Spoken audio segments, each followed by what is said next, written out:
Muy buenas tardes a todos nuestros amigos que nos acompañan nuevamente en el programa El Evangelio de Cristo a través de la Biblia. Queremos nuevamente ofrecer este libro, Aliméntate de mi palabra, un libro que viene con varias lecciones acerca de la Biblia para aquellas personas que sientan el interés por estudiar y aprender más de la sagrada palabra de Dios, la Biblia. Así que le invitamos a participar contestando la pregunta que está apareciendo en pantalla. ¿Qué es el milenio? Hemos visto varios temas del futuro y uno de ellos tiene que ver con el milenio. Usted nos llama y contesta la pregunta ¿qué es el milenio? ¿A qué se refiere el milenio? Y luego, dentro de todas las respuestas correctas, vamos a sortear este libro, Aliméntate de mi palabra. El Señor Jesús dijo que ningún hombre puede vivir solamente del alimento natural. Todos necesitan la palabra de Dios y cada palabra que Él ha hablado nos es a nuestro cuerpo, a nuestro espíritu, un alimento. Bendiciones de las Escrituras para nuestra vida espiritual. También tenemos la oferta de los cursos bíblicos Emaús.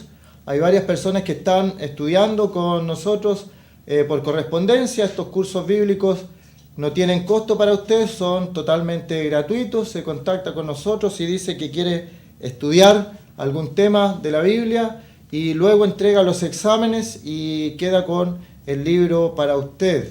Y la ventaja es que puede estudiar cuando usted quiera, donde usted quiera, y con solamente el libro guía que tenemos en la Biblia. No hay otro libro guía. Así que tampoco tiene un tinte sectarista, que defendamos alguna religión específica, sino que la Biblia, y ahí usted va a ir aprendiendo verso por verso algunas enseñanzas de la palabra de Dios.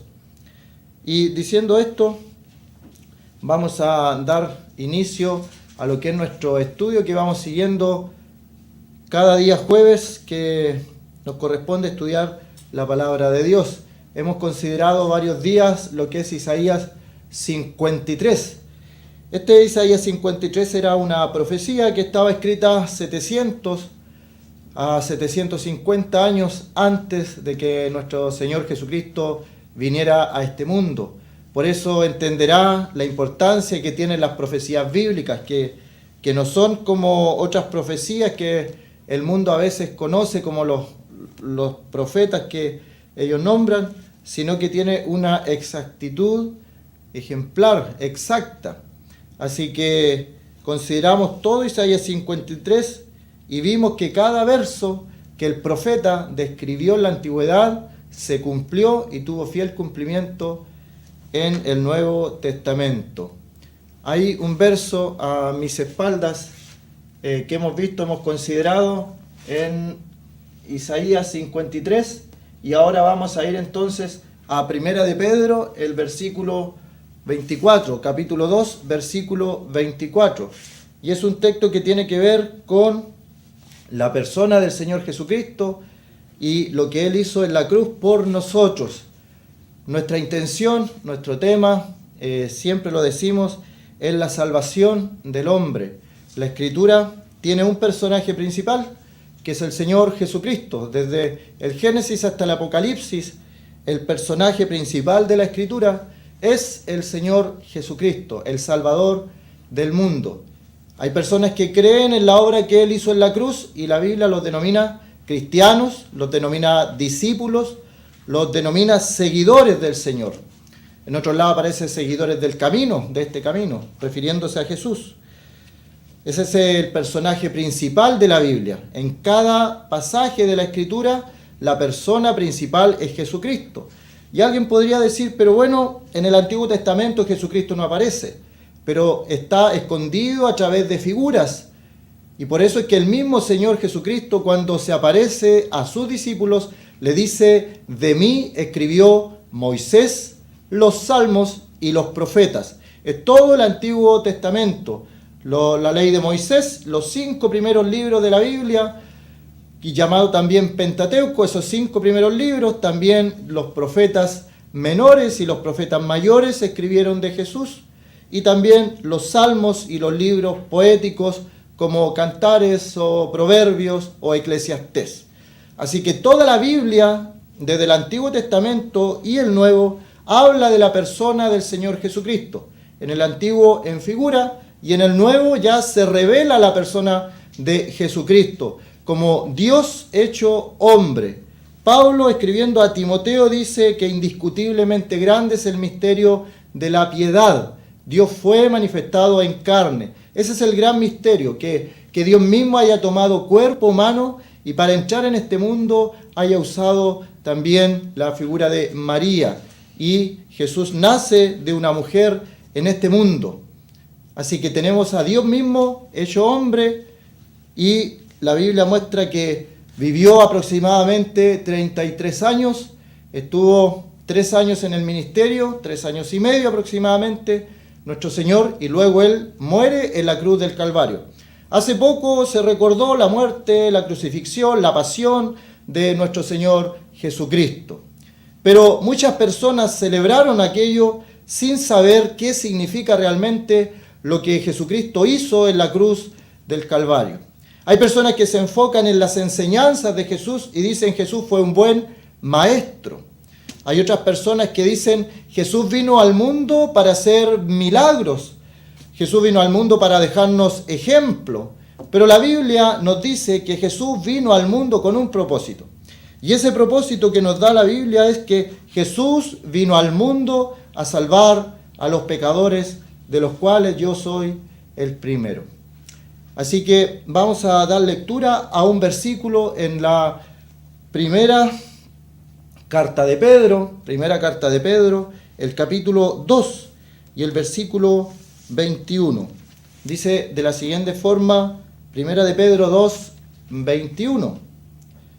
Pues para esto fuisteis llamados, porque también Cristo padeció por nosotros, dejándonos ejemplo, para que sigáis sus pisadas.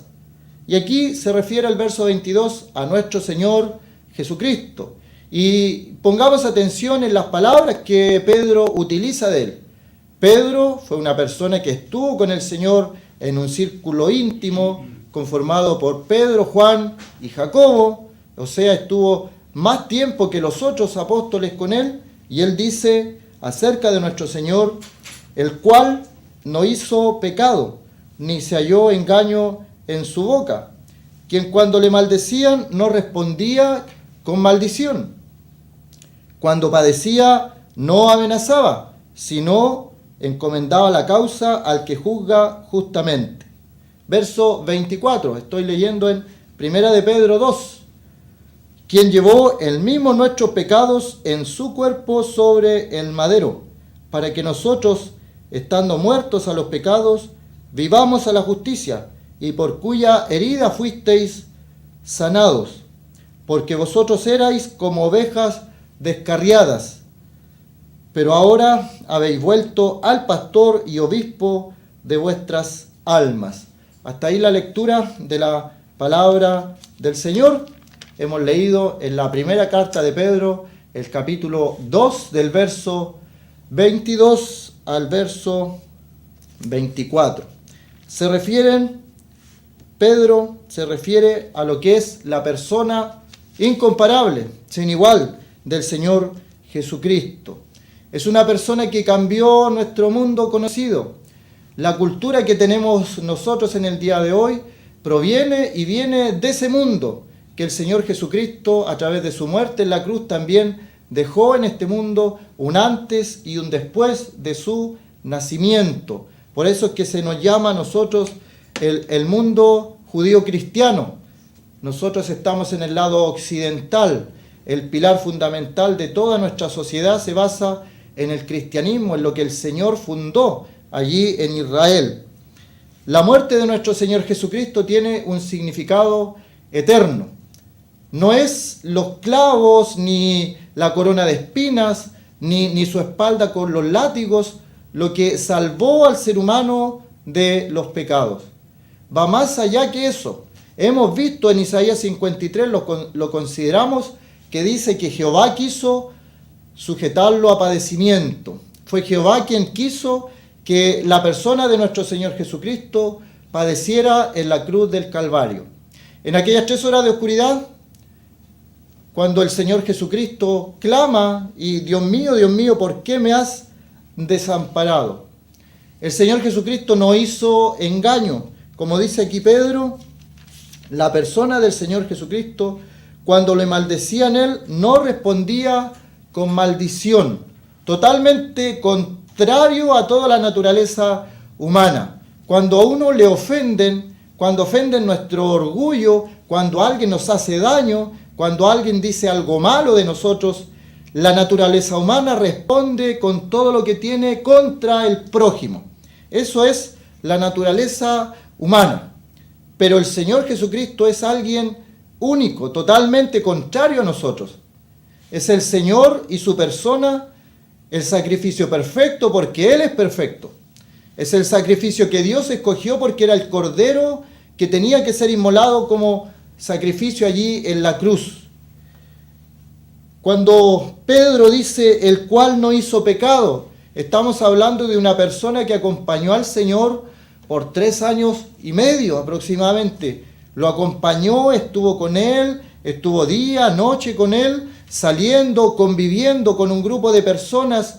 Y sabemos los que trabajamos con personas que la convivencia humana es un hilo muy delgado, que la convivencia tiene que cuidarse.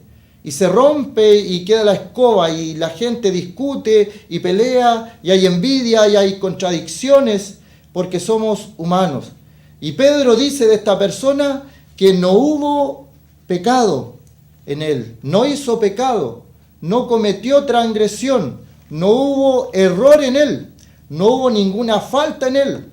Cuando habría algún problema entre los discípulos, él no los recriminaba, les hablaba de una forma tan especial que los discípulos eran acusados por su propia conciencia de lo que estaban haciendo o estaban diciendo, el cual no hizo pecado. En un mundo donde todos los seres humanos cometen pecado, donde hacen pecado, donde incurren en transgresión, donde nosotros sabemos las leyes de Dios y las transgredimos, pasamos la barrera que Dios dice que no pasemos de aquí, el ser humano traspasa esos linderos. El Señor Jesucristo no hizo pecado. Y eso hay que dejarlo claro. Hay personas que tratan de decir, sobre todo estos científicos liberales o teólogos liberales, tratan de hacer más humano de lo que es al Señor Jesucristo. El Señor Jesucristo fue un ser humano. Fue un ser humano, pero la Biblia aclara y dice y repite que Él no tenía pecado, no había pecado en Él. ¿Y por qué puede ser esto que no tenga pecado Él, que no haya pecado en Él? Todos nosotros nos descarriamos, todos nosotros somos pecadores, todos nosotros desde nacimiento venimos con algo en nuestro ser que se llama el pecado. Y cuando hablamos de pecado, es algo intrínseco en nosotros, viene con el ser humano, viene con nosotros. No hay nadie en este mundo que nazca y no tenga pecado. Es algo que se traspasa de generación en generación a través de nuestros padres. Y por eso es que todos estamos bajo pecado, porque de generación en generación los padres traspasan de generación tras generación lo que tenemos en nosotros, que es el pecado. Así como Adán pecó, entró el pecado en el mundo y el pecado pasó a todos los hombres por cuanto todos pecaron, dice Romanos capítulo 3. O sea, no hay nadie bueno, no hay ni siquiera uno. Cuando usted escuche decir a alguien, bueno, yo soy bueno o yo hago cosas buenas, dígale, lea Romanos capítulo 3. No hay justo ni aún uno. Si alguien dice, bueno, yo hago el bien por el prójimo, hago cosas buenas, Romanos capítulo 3 dice que todos se desviaron, que no hay justo ni aun uno, no hay quien entienda, no hay quien haga lo bueno. Así que la Biblia dice una cosa, nosotros decimos otra, y tenemos que decidir a quién vamos a creerle más, a nuestras palabras o a la palabra de Dios. La palabra de Dios dice que no hay justo ni aun uno, no hay quien entienda, que todos nos descarriamos, nos desviamos, que no hay justo ni aún uno, no hay quien entienda. Y en ese mundo, donde todos nacemos pecadores, hay una persona, a lo largo de toda la historia, una persona nació sin pecado. Y la respuesta a esta pregunta radica en el hecho del nacimiento de nuestro Señor Jesucristo. Si todos nosotros nacemos de una forma, nuestro Señor Jesucristo sin pecado nació de otra forma. Nació concebido por el Espíritu Santo. El Señor Jesucristo, no hay pecado en él porque es Hijo de Dios. Y cuando el ángel le da aquel mensaje maravilloso a María, le dice: el santo ser que nacerá será llamado Hijo del Altísimo. El santo ser que nacerá. Esa frase, el santo ser que nacerá, solamente puede ser utilizada en la persona de nuestro Señor Jesucristo. No hay otra persona, no hay otro nombre bajo el cielo dado a los hombres en que podamos ser salvos nosotros. No hay otro hombre que haya nacido sin pecado en este mundo. No hay otra mujer que haya nacido sin pecado en este mundo. Solamente hay uno. Jesucristo, hombre, nació sin pecado y la Biblia dice: el santo ser que nacerá. Jesucristo nació y es un ser santo, santo. Así que Él, en un mundo donde todos pecan, 1 Pedro 2 nos dice: el cual no hizo pecado. Y luego agrega: ni se halló engaño en su boca. Nuestra boca, de donde salen malas palabras, de donde salen mentiras, de donde salen groserías, de donde salen blasfemias, de donde salen insultos a otra persona. Esa es la boca del ser humano. De la boca del ser humano es difícil que por naturaleza salga algo bueno. Entonces esa boca que en este mundo acostumbrada, la gente en el día de hoy dice groserías como si fuera nada. Pero la Biblia dice que por cada palabra ociosa que digamos vamos a tener que dar cuenta.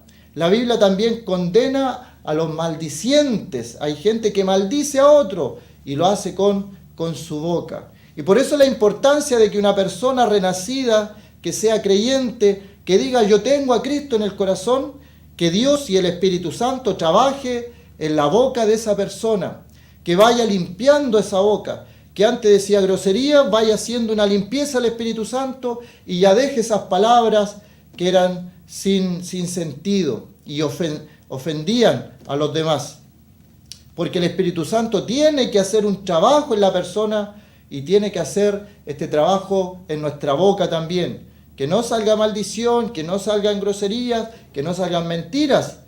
Apocalipsis dice que los mentirosos no entrarán en el reino de Dios. Así que dice Pedro, que lo escuchó durante todo este tiempo, que estuvo con él muy cerca, dice de esta persona, un testimonio fiel y digno de alguien presencial que estaba presente con el Señor, dice que no se halló engaño en su boca. Imagínese todos los días él viendo cómo la gente le decía algo al Señor Jesús, y Pedro observa y Pedro ve que el Señor Jesús no le contesta a nadie con una palabra engañosa. Siempre había una palabra verdadera, siempre era una palabra fiel, una palabra digna, una palabra que bendecía, una palabra que daba bendición y ánimo a los demás. La palabra de Jesús no era recriminatoria hacia las personas. Decía lo que tenía que decir, pero lo hacía de tal forma, con amor, que la gente iba y acudía en su necesidad al Señor Jesucristo. De su boca salían palabras de vida eterna. Y por eso que Pedro tiene que decir: Señor, ¿a quién iremos? Tú tienes palabras de vida eterna. Pedro sabía que no había otra persona en el mundo que de su boca salieran este tipo de palabras. De que de su boca salían palabras y las personas eran transformadas, las personas eran cambiadas, que una palabra de Jesús podía resucitar a los muertos cuando él dice: Lázaro, ven fuera. Así que él está presente, está consciente, sabe lo que está hablando Pedro, y dice que en su boca no se hallaba engaño, no había engaño en él. Y totalmente diferente al ser humano. Y eso es un punto a considerar, que Nuestro Señor, siendo humano, era perfecto. No era un ser humano como nosotros. Él era hombre, pero era Dios a la vez, era sin pecado. Y eso hace la gran diferencia. El Señor Jesucristo no era un ser humano común y corriente como los demás. No era, su importancia no radica en que era un buen maestro, aunque lo era él, un buen maestro. Pero él era Dios en la tierra con nosotros. Dios con nosotros. Dice en la antigüedad que llamará su nombre Emanuel. Y la palabra Emanuel significa Dios con nosotros. ¿Y por qué repetimos esto? Que Dios hecho hombre. Porque hay gente en el día de hoy que no cree en la deidad de Jesús. No cree en la deidad de Jesús. Significa esto que hay personas en el día de hoy que no creen que Jesús es Dios. Creen que fue un hombre, que fue un gran maestro, que fue un hacedor de milagros, pero niegan la deidad de Jesús.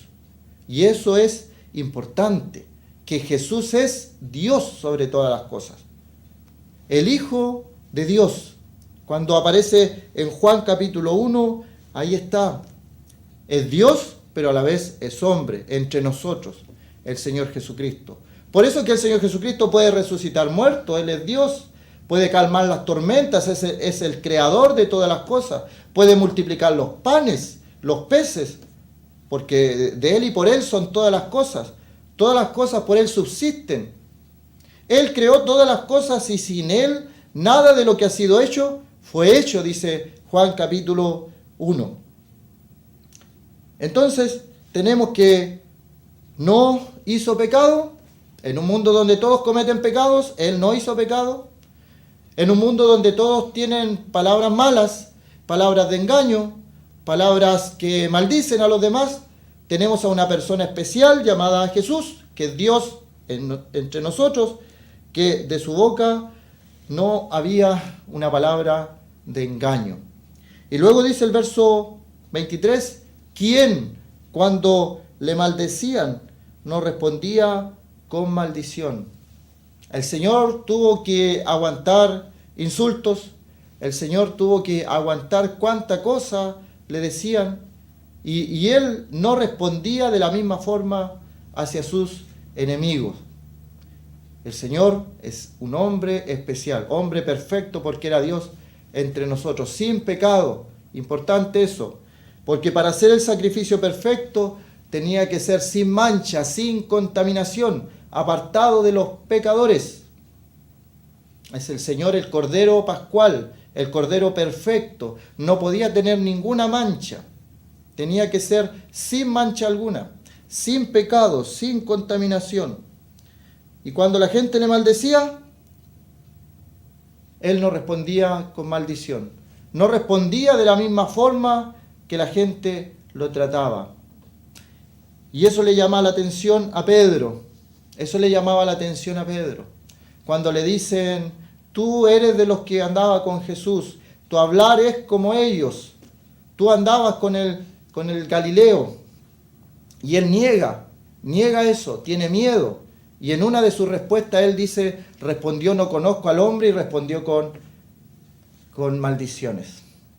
Pedro, un hombre que nos refleja a nosotros, que es parecido en muchos aspectos a nosotros, Pedro. Pero la figura del Señor, Él reconoce en Él que cuando le maldecían, Él era totalmente contrario a nuestras actitudes, a nuestras respuestas, a nuestras contestaciones, y Él no respondía con maldición. Alguien especial, alguien único. Luego dice, sino que encomendaba la causa al que juzga justamente. Tenemos aquí a un juez justo. Nuestro Dios, el Dios creador de todas las cosas, se presenta desde la antigüedad como un juez justo. En este mundo donde todos estamos casi acostumbrados a que los juicios que se realizan en nuestro país y en el mundo sean injustos, donde siempre hay jueces de repente que aceptan cohecho, donde se hacen juicios injustos y se buscan testigos falsos, y parece que fuera habitual eso, que si alguien tiene más dinero que otro puede arreglar un juicio, y se nos está haciendo costumbre tal vez que los juicios se puedan arreglar, En este mundo que vivimos, el Dios es un juez que juzga justamente. Y a ese juez que juzga justamente, el Señor Jesucristo encomendaba su causa. Y ejemplo nos dejó a nosotros, de encomendar nuestras causas al que juzga justamente. Al que juzga justamente. Este Dios, creador de los cielos, de la tierra, de todo lo que existe, de lo visible, lo invisible, Dios creador, también se nos presenta como Dios, el juez de toda la tierra. Y hemos visto también a través del diagrama cómo este juez va a juzgar a todos los hombres por sus pecados. Hay un gran juicio, el gran trono blanco, y el juez juzgará y no aceptará ninguna coima, ni habrá cohecho. Es un juez justo, es un juez imparcial, que no tendrá por inocente al culpable. Así que cuidado con algunas personas que a veces piensan que Dios nos va a perdonar a todos y todos vamos a ir al cielo porque Dios es bueno. Dice, pero Dios es bueno, así que todos van a pasar al cielo porque Dios es bueno. ¿Qué nos enseña la Biblia? Que Dios es un juez justo, que no tendrá por inocente al culpable. Así que si tú sientes que eres culpable, la Biblia muestra los mandamientos y nosotros no cumplimos los mandamientos, así que somos culpables, entonces este juez justo nos condenará. Pero a la vez, este juez justo en su amor nos envió al Hijo de su amor, nuestro Señor Jesucristo. Y Él cumplió la ley, Él la cumplió a cabalidad. Él, como dice aquí, era perfecto, lo hemos visto, lo hemos considerado. De su boca limpia, su andar correcto, todo Él en su persona es perfecto. Así que Jesucristo, nuestro Señor, es nuestro representante delante de Dios, el juez justo. Así que si alguno está en Cristo, nueva criatura es. Las cosas viejas pasaron. Y luego llegamos al versículo 24, donde llega a concluir la persona del Señor Jesucristo su obra. Dice, quien llevó el mismo nuestros pecados, en su cuerpo sobre el madero. Y esto es un misterio, y la Biblia nos muestra y nos dice lo que sucedió. No nos dice cómo Dios se encargó de esto, pero sí nos dice lo que Dios hizo. Dios toma los pecados de los creyentes, toma los pecados de los salvados, de aquellos que creen en la persona del Señor Jesucristo, y dice, quien llevó el Señor Jesucristo, nuestros pecados. ¿Y dónde los llevó? Dice, en su cuerpo. Hemos visto que Él es perfecto, es santo, es puro, es sin mancha. Ese es nuestro Señor Jesucristo. Es único, es incomparable. O sea, un cuerpo santo, un cuerpo sin mancha, un cuerpo sin contaminación. Y Dios arregla el problema del pecado tomando los pecados de todos los creyentes, de todos los salvados. ¿Y los pone dónde? En el cuerpo de nuestro Señor Jesucristo. Y ahí lo dice, quien llevó el mismo nuestros pecados en su cuerpo. ¿En qué momento pasó esto? ¿En qué lugar ocurrió esto de que Él haya tomado en su cuerpo nuestros pecados? Cada persona, desde que el Señor murió en la cruz del Calvario en adelante, ya han pasado casi 2000 años de este acontecimiento ya, y hay personas que creen en la muerte del Señor Jesucristo. Si la persona cree en la muerte del Señor Jesucristo para salvación, el Señor entonces llevó sus pecados en su cuerpo sobre el madero. Y aquí nos da el lugar exacto y el momento exacto donde esto ocurrió. Este gran misterio de que todos los pecados de los creyentes fueron llevados en un momento en el cuerpo del Señor, en el madero. Ese fue el lugar. Por eso, como decía al principio, mucha gente celebró la crucifixión, la pasión de nuestro Señor Jesucristo, pero pocos saben por qué el Señor tuvo que pasar por esa experiencia de la muerte y más aún en la experiencia de la crucifixión, que era tan terrible. Así que en su cuerpo, sobre el madero, Él llevó nuestros pecados. Y dice, para que nosotros, todos los que creen, todos los creyentes, todos los discípulos, todos los seguidores del Señor, si alguien sigue a Cristo es un cristiano. Pero si alguien no ha recibido al Señor Jesucristo como su Salvador, no podría apropiarse de estas palabras. La Biblia siempre hace una diferencia, cristianos y no cristianos, salvados y perdidos, discípulos y gente que no era discípulo. Entonces los que son creyentes, los que han creído, pueden apropiarse de estas palabras y decir, mis pecados los llevó Jesucristo en su cuerpo en el madero. ¿Para qué? ¿Cuál es el propósito? ¿Cuál es el fin de que Jesucristo haya hecho esto? Dice el versículo 24, para que nosotros, estando muertos a los pecados, vivamos. Ese es el propósito. Si nosotros hemos visto que desde Adán en adelante todos nacemos muertos por el pecado, luego el Señor Jesucristo nos da vida a través de su muerte en la cruz del Calvario. Porque la barrera que nos separa de Dios es el pecado, son nuestras acciones, nuestros errores, nuestros pecados. Y Dios arregla el problema del pecado en la cruz del Calvario. Así que hay un propósito en nuestra vida. Cada persona tiene un propósito de pasar por este mundo, de pasar por esta tierra. ¿Cuál es el propósito? Para que veamos qué haremos con el mensaje de salvación. No hay otro mensaje.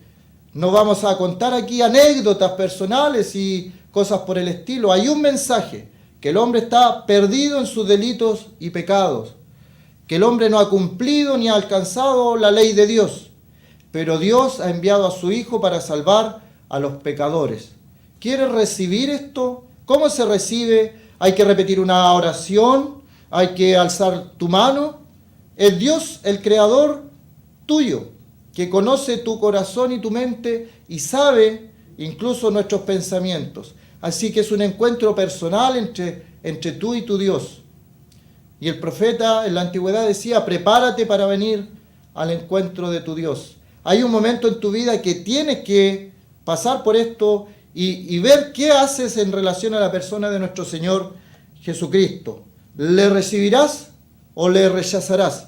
No hay otra opción. La indiferencia significa un rechazo. La indiferencia al mensaje de salvación es un rechazo de la persona de nuestro Señor Jesucristo. Así que dice el versículo 24, estando muertos nosotros a los pecados, vivamos a la justicia, y termina diciendo, por cuya herida fuisteis sanados. Y la enfermedad más grande que tiene el hombre es el pecado. Esa enfermedad que nos condena, la paga del pecado es muerte. Por eso es que todos tenemos que morir, porque la paga del pecado es muerte. Cada persona que nace en este mundo tiene un solo derecho, morir. La paga del pecado es muerte. Mas la dádiva de Dios, más el regalo de Dios es vida eterna en Cristo Jesús. Y termina diciendo Pedro que nosotros éramos como ovejas descarriadas, cada cual apartándose por su camino, pero ahora habéis vuelto al pastor y obispo de vuestras almas. El Señor, como dice el Salmo, el Señor quiere ser nuestro pastor. El Señor quiere pastorearnos, el Señor quiere, como somos ovejas descarriadas, Él quiere encaminarnos al redil y quiere llevarnos por un camino derecho, un camino que es beneficioso para nosotros. Es el buen pastor, y el buen pastor su vida da por las ovejas. Así que le invitamos a que reciba al Señor Jesucristo como Salvador. No hay otra invitación. Es recibir al Señor Jesucristo como el Salvador de nuestras vidas, de nuestra alma. ¿Cómo poder saber si realmente uno ha recibido al Señor como Salvador personal? Es porque el Espíritu Santo viene a nuestra vida y comienza un cambio, comienza un proceso de cambio, sacar lo viejo y comenzar una vida nueva. Eso es lo que hace el Espíritu Santo con las personas que conocen al Señor Jesucristo. Vamos a dejar hasta aquí por el momento y vamos a ir a escuchar un tema musical y luego vamos a ir con otra parte del estudio de la palabra del Señor.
Muy bien, estamos considerando el reinado de Cristo durante 1000 años acá en la tierra.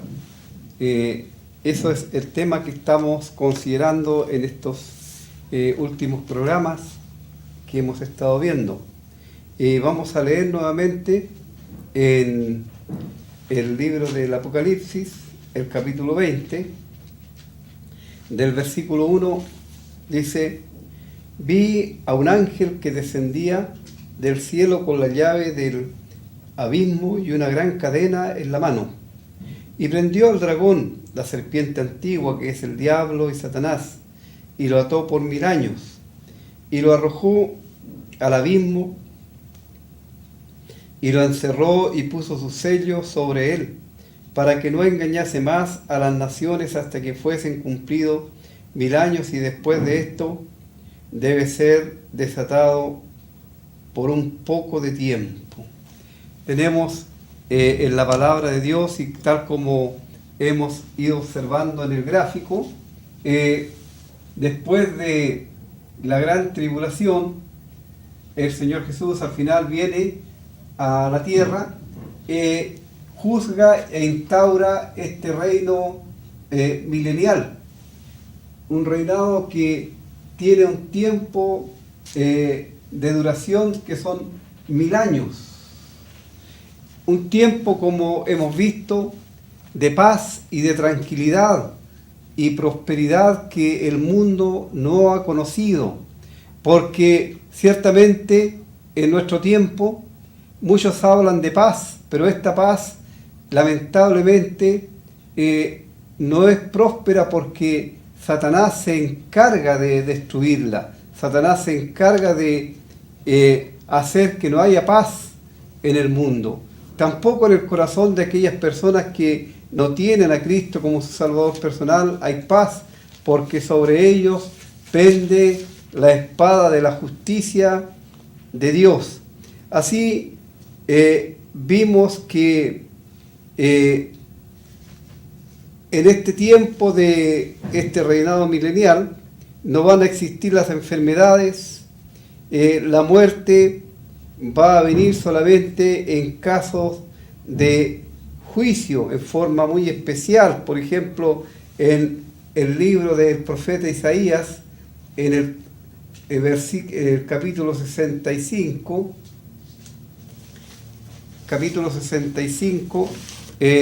versículo 22, leemos lo siguiente.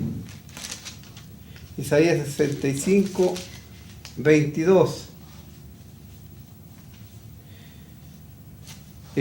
No edificará para que otro habite, ni plantarán para que otro coma, porque según los días de los árboles serán los días de mi pueblo, y mis escogidos disfrutarán de la obra de sus manos. No trabajarán en vano, ni darán a luz para maldición, porque son linaje de los benditos de Jehová, y sus descendientes con ellos.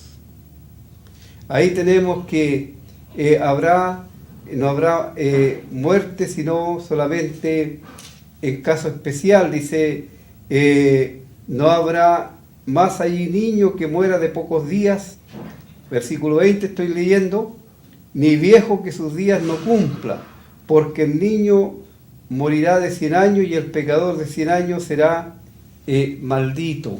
Así, solamente en casos de maldición muy especial, de juicio de Dios, la gente va a morir, pero en este tiempo va a haber una vida muy longeva.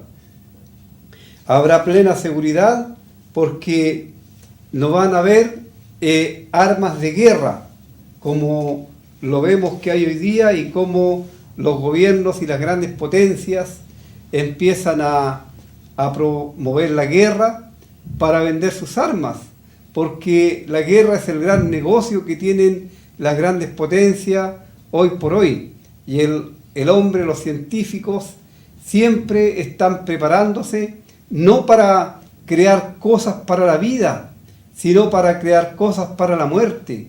Y cada país, especialmente estas grandes potencias, se prepara con grandes bombas que puedan ser lo más destructivas posible, para de esta manera tener el dominio sobre los demás, sobre las demás naciones, sobre sus enemigos. Pero este es negocio solamente porque el hombre quiere exhibir su poder y quiere dominar a los demás y tener las riquezas y tener todo lo que pueden desear en sus corazones, en su alma. Pero en este tiempo, en el tiempo del reino milenial, nadie se va a preparar para la guerra. Dice en Isaías el capítulo 2 y el versículo 7, su tierra está llena de plata y oro, sus tesoros no tienen fin. También está tu tierra llena de caballos y sus carros son innumerables. Dice, habrá mucha riqueza en este tiempo. Y el versículo 4 dice, y juzgará entre las naciones y reprenderá a muchos pueblos, y se volverán sus espadas en rejas de arado y sus lanzas en hoces. No alzará espada nación contra nación, ni se adiestrarán para la guerra. Y habrá un deseo allí de conocer a Jehová. Allí no habrá, como lo hay hoy día, el llamado servicio militar, porque nadie se va a preparar para la guerra. No va a ser necesaria una preparación. Ni habrán armas de guerra, porque como leemos que volverán sus espadas en rejas de arados. O sea, las espadas que causan la muerte a los hombres y a las personas, en aquel tiempo servirán para arar la tierra, para romper la tierra, para sembrar. Y sus lanzas van a servir para hacer hoces, para cosechar el trigo. Sabemos nosotros que las hoces son para cosechar el trigo, la cebada y otros productos de la tierra que son cortados para luego ser trillados. Así nadie, dice, se va a preparar para la guerra y no alzará espada nación contra nación, como lo vemos hoy día que esto ocurre en el mundo entero, que solamente Satanás está provocando este tipo de guerras. Israel en aquel tiempo no va a tener enemigos como vemos que los tiene hoy día, que aún una nación que hasta hace poco tiempo, era una nación amiga de Israel. Hemos escuchado a través de las noticias cómo su presidente está en contra de Israel, en contra del pueblo terrenal de Dios. Pero en aquel tiempo, dice el capítulo 41 del libro del profeta Isaías, y el versículo 12, buscarán a los que tienen contienda contigo y no los hallarás. Serán como nada y como cosa que no es aquellos que te hacen la guerra. Porque yo, Jehová, soy tu Dios, quien te sostiene de tu mano derecha y te dice, no temas, yo te ayudo. Vuelvo a repetir. El versículo 11 dice, he aquí que todos los que se enojan contra ti serán avergonzados y confundidos y serán como nada, y perecerán los que contienden contigo. Buscarás a los que tienen contienda contigo y no los hallarás. Serán como nada y como cosa que no es aquellos que te hacen la guerra. En aquel tiempo Israel no va a tener enemigos que estén al acecho para atacarlos como en este tiempo ocurre. Y en la parte espiritual dice el profeta Isaías que habrá gran alegría de corazón. Isaías el capítulo 30,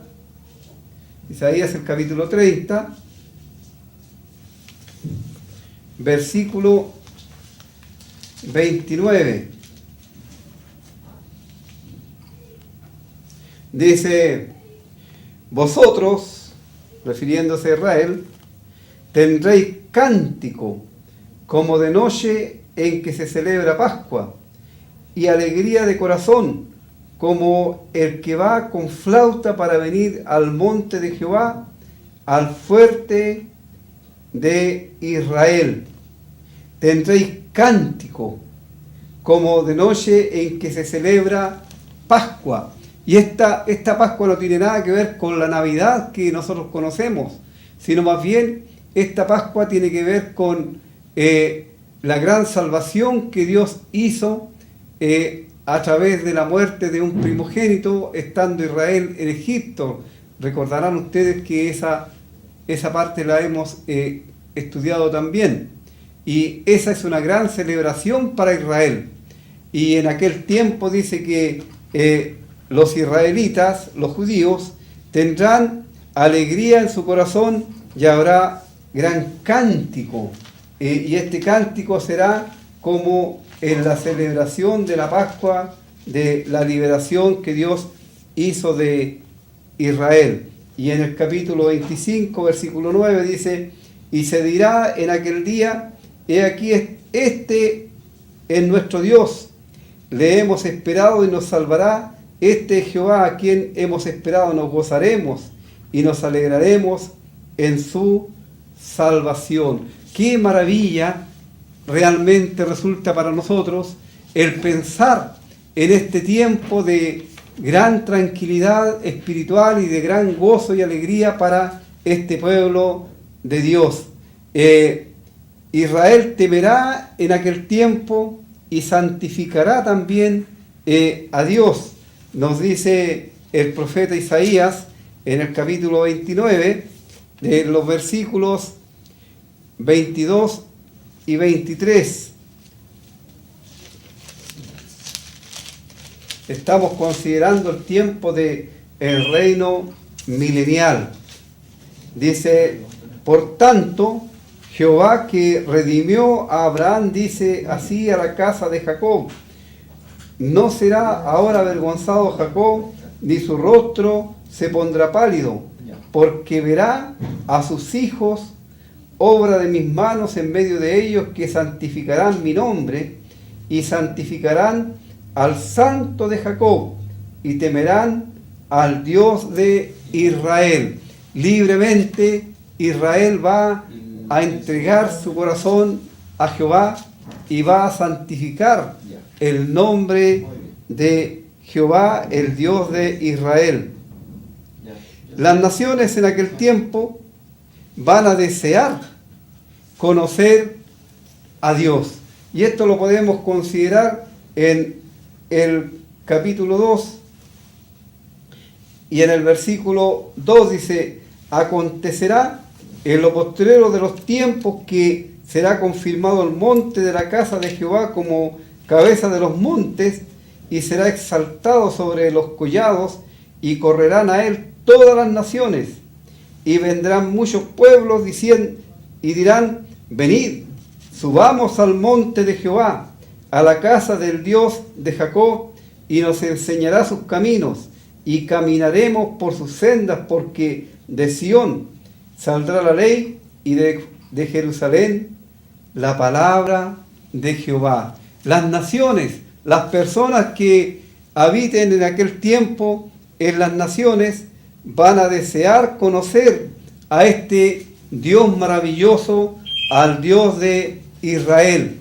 En este tiempo, en el tiempo en que estamos, por mucho que anunciamos el Evangelio de la gracia de Dios y presentamos a Cristo como la única opción, la única fuente de salvación, sin embargo las personas no vienen a Cristo para ser salvos, no desean conocer a este Dios lleno de amor y de misericordia, que amó tanto a los seres humanos que habitamos en esta tierra, que envió a su Hijo unigénito para que todo aquel que en él crea no se pierda, sino tenga vida eterna.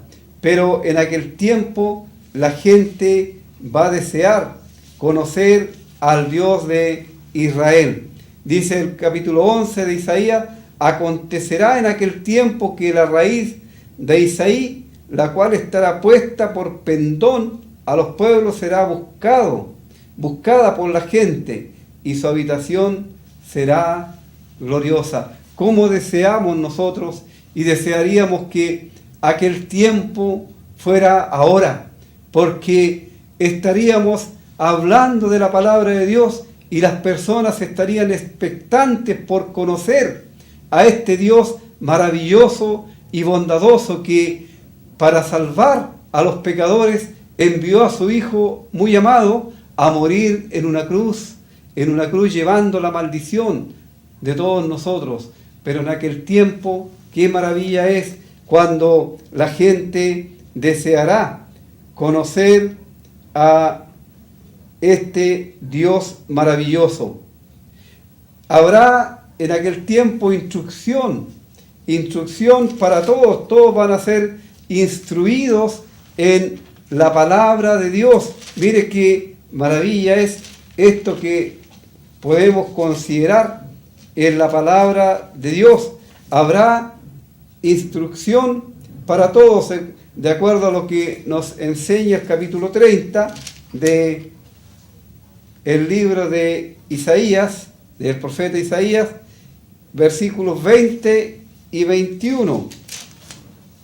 Dice: bien que os dará el Señor pan de congoja y agua de angustia, con todos tus maestros nunca más te serán quitados, sino que tus ojos verán a tus maestros. Entonces tus oídos oirán a tus espaldas palabras que diga: este es el camino, andad por él, y no echéis a la mano derecha, ni tampoco torzáis a la mano izquierda. Habrán maestros, suficientes maestros en aquel tiempo, que den buenas instrucciones de la palabra de Dios a las personas. Muy buenos maestros. Entonces dice: profanarás la cubierta de tus esculturas de plata y la vestidura de tus imágenes fundidas de oro, las apartarás como trapo asqueroso. Sal fuera, le dirás. Vale decir, por el conocimiento del Dios verdadero, del Dios de Israel, no habrá idolatría. No estará la idolatría presente allí en el pueblo de Dios, porque el pueblo sabrá reconocer a su único Dios verdadero, y ninguna escultura ni ninguna cosa que hoy día sirve de ídolo va a estar presente. El profeta Jeremías también nos habla acerca de este tiempo maravilloso. El profeta Jeremías, en el capítulo 30 y versículo 22, dice lo siguiente: me seréis por pueblo y yo seré vuestro Dios. Me seréis por pueblo, vale decir, habrá una unión entre el Dios de Israel y Israel mismo. El servicio en el templo que antiguamente se ofrecía va a ser restaurado en aquel tiempo. Dice así: ha dicho Jehová, y aquí yo hago volver los cautivos de las tiendas de Jacob, y de sus tiendas tendré misericordia, y la ciudad será edificada sobre su colina, y el templo será sentado según su forma. Así, nuevamente en aquel tiempo estará presente el templo, y estará el servicio en el santuario como era antaño, porque Israel va a ser restaurado a la comunión con su Dios. La gloria de Dios allí, por supuesto, va a ser evidente en medio de su pueblo. Dice Isaías 66, el profeta Isaías en el capítulo 66 nos dice lo siguiente.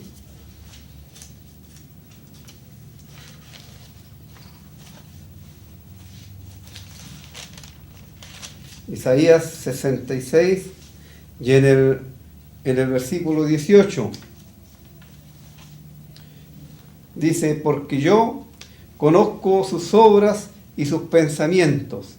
Tiempo vendrá para juntar a todas las naciones y lenguas, y vendrán y verán mi gloria.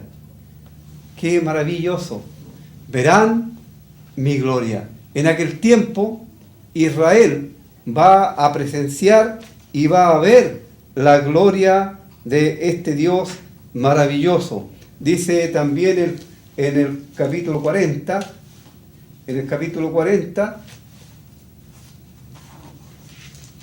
¿puedes buscar a Habacuc, por favor? En el capítulo 40,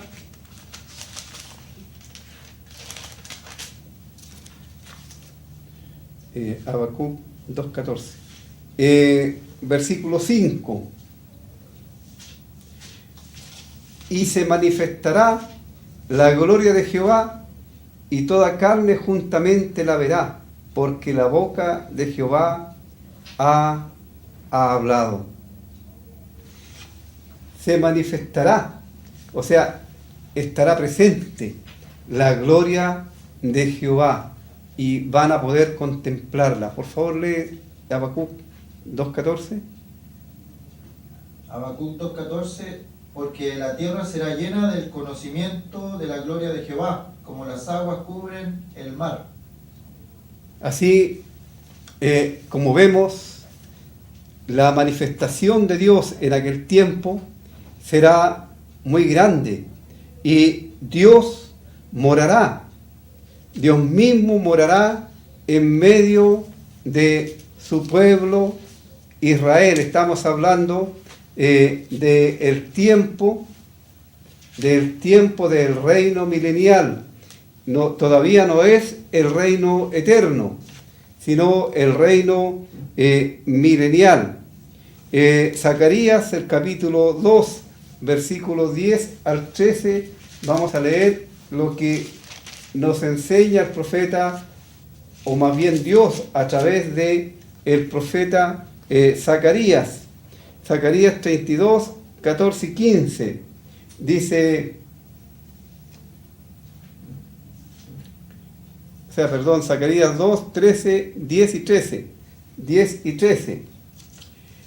Canta y alégrate, hija de Sión, porque aquí vengo y moraré en medio de ti, ha dicho Jehová. Y se unirán muchas naciones a Jehová en aquel día, y me serán por pueblo, y moraré en medio de ti. Y entonces conocerás que Jehová de los ejércitos me ha enviado. Así, ahí tenemos como a través del profeta Zacarías, Dios también nos enseña acerca de la morada que Él hará en aquel tiempo en medio de su pueblo. Y vamos a ver un pasaje más en Isaías 32, cómo el Espíritu Santo tendrá una actividad bastante grande en medio de el pueblo de Israel en aquel tiempo, en el tiempo de el reino milenial. No olvidemos que eso es lo que hoy día estamos tratando. Isaías 32, del versículo 14 al 15. Dice, porque los palacios quedarán desiertos, la multitud de la ciudad cesará, las torres y fortalezas se volverán cuevas para siempre, donde descansen asnos monteses y ganados hagan majada, hasta que sobre nosotros sea derramado el espíritu de lo alto, y el desierto se convierta en campo fértil, y el campo fértil sea destinado por bosque. Y ahí tenemos cómo el Espíritu Santo va a tener una actividad muy grande. También leemos que va a ser caracterizado por la santidad En aquel tiempo Jerusalén va a ser caracterizado por la santidad a Jehová, y los animales mismos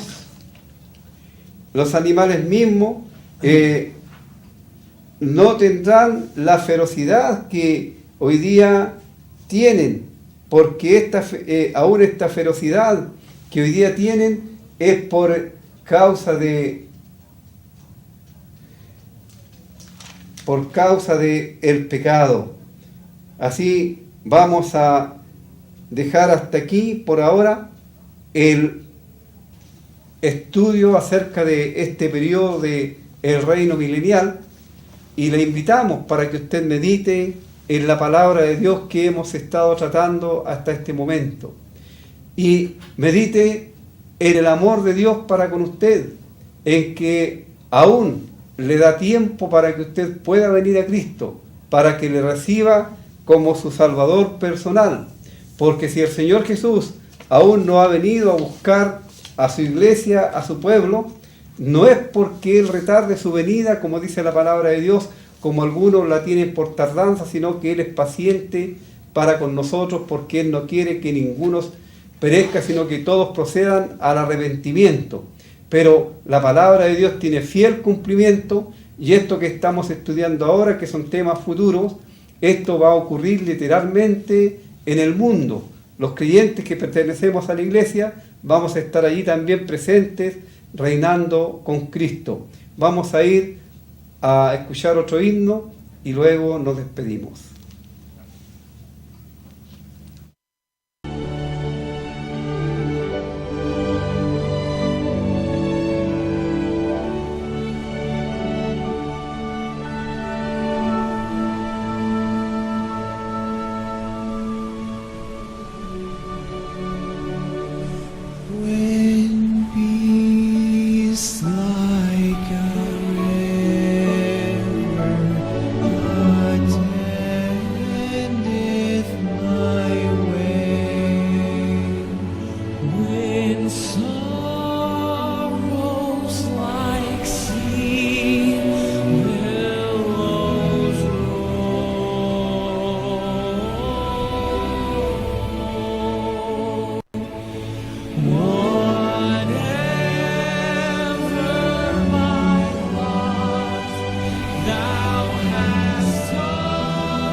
Sin, oh, the joy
Muy bien, la respuesta correcta era los 1000 años de reinado de Cristo. ¿Mm? Así, la persona que se gana hoy día el libro es señora o señorita Javiera Fonseca. El libro va a quedar acá en los estudios del canal para que lo retire en horarios de oficina. Queremos invitarle también a nuestras reuniones en Pedro Aguirre Cerda 189, miércoles, viernes y domingo de 7 a 8 de la tarde. Y también este día sábado, si tiene tiempo, a las 4:30 de la tarde, una reunión especial. Así que, diciendo esto, queremos despedirnos hasta un próximo programa. Que el Señor les bendiga.